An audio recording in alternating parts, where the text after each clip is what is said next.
Assalamualaikum warahmatullahi wabarakatuh. Halo teman-teman, apa kabar semua hari ini?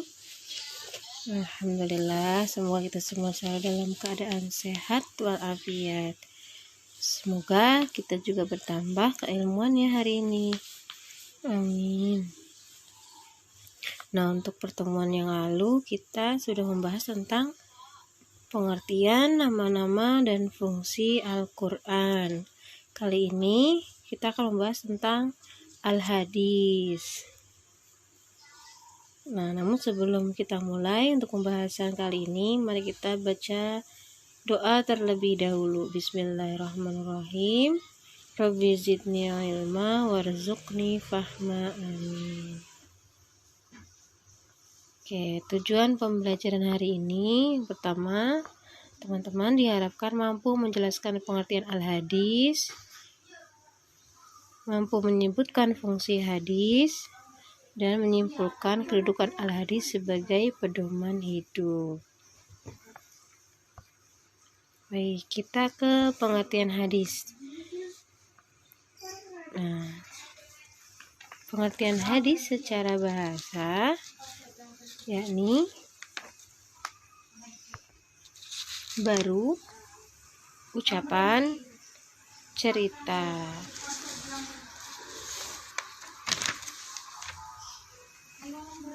Sedangkan menurut istilah, para ulama mempunyai pengertian sebagai berikut. Setiap sesuatu yang diriwayatkan atau dinisbahkan kepada diri Rasulullah SAW, baik berupa perkataan, perbuatan, dan penetapan, sifat atau perjalanan Nabi, baik sebelum atau sesudah diutus menjadi Rasul. Nah, kata kuncinya segala perkataan, perbuatan, penetapan, sifat atau himmah yang disandarkan kepada Rasulullah Shallallahu Alaihi Wasallam.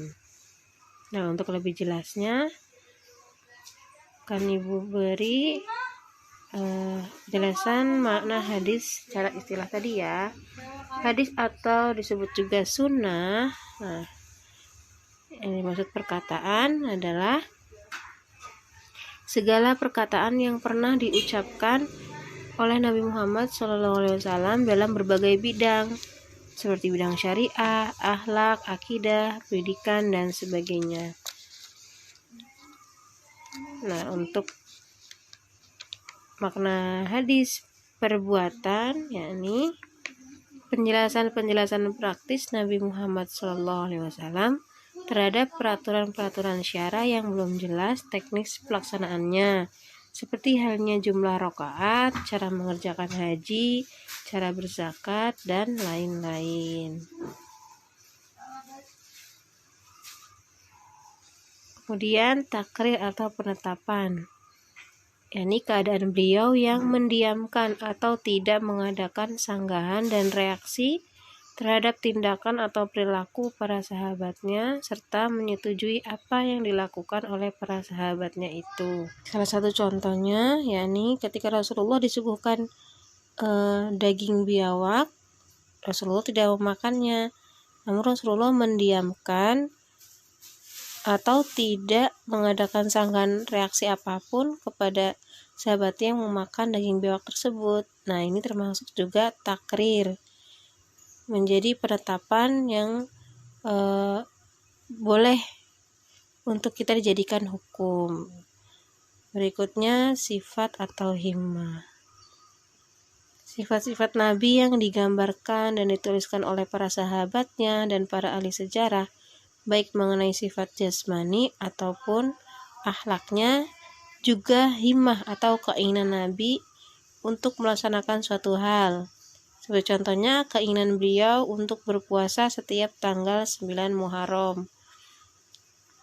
Walaupun ini belum sempat Rasulullah lakukan, saat itu Rasulullah punya keinginan untuk melakukan puasa pada tanggal 9 Muharram. Nah, ini juga menjadi hukum syariat untuk melaksanakan ibadah puasa sunnah 9 Muharram.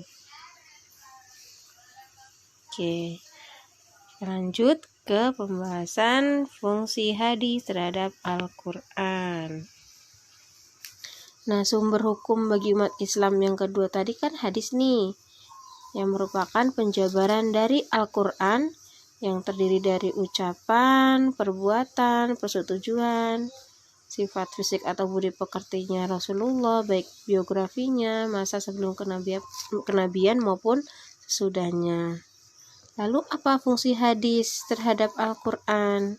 Yang pertama, mengukuhkan atau menguatkan hukum yang sudah ada dalam Al-Quran. Kemudian merinci Al-Quran yang bersifat mujmal atau umum, menetapkan hukum yang belum terdapat dalam Al-Quran, dan membatasi keumuman ayat Al-Quran. Nah, untuk yang fungsi hadis mengukuhkan atau menguatkan hukum, contohnya hukum tentang pentingnya menjauhi dusta. Nah, dalam Al-Quran Allah menegaskan untuk menjauhi perkataan dusta yang terdapat dalam surat Al-Hajj ayat 30. A'udzubillahi minasyaitonirrajim, fajtanibur rijza. Dan jauhilah perkataan-perkataan dusta. Nah, ayat Al-Quran tersebut kemudian dikuatkan dengan hadisnya Rasulullah. Ya, ala unabbiukum bi akbaril kabair. Qulna bala ya Rasulullah. Qala asyirku billah wa uququl walidain wa kana mutaqian fajalasa faqala ala wa qauluz zur. Yang artinya, ingatlah aku akan menjelaskan kepadamu tentang sebesar-besarnya dosa. Jawab para sahabatnya, baik ya Rasulullah.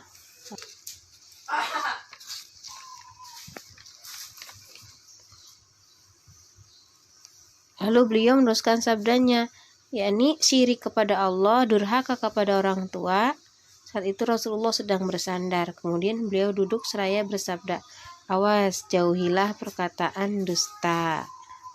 Jadi sama-sama menguatkan hukum. Dalam Al-Quran disebutkan kita dilarang berkata dusta. Hadis Rasulullah menyampaikan hal tersebut juga untuk menjauhi perkataan dusta. Berikutnya, fungsi hadis merinci Al-Quran yang bersifat umum, yaitu maksudnya salah satunya contoh di dalam surat Al-Maidah ayat 3. Allah Subhanahu wa taala mengharamkan bangkai, darah, dan daging babi. Hurrimat alaikumul maitatu waddamu wa lahmal khinzir. Diharamkan bagimu memakan bangkai, darah, dan daging babi.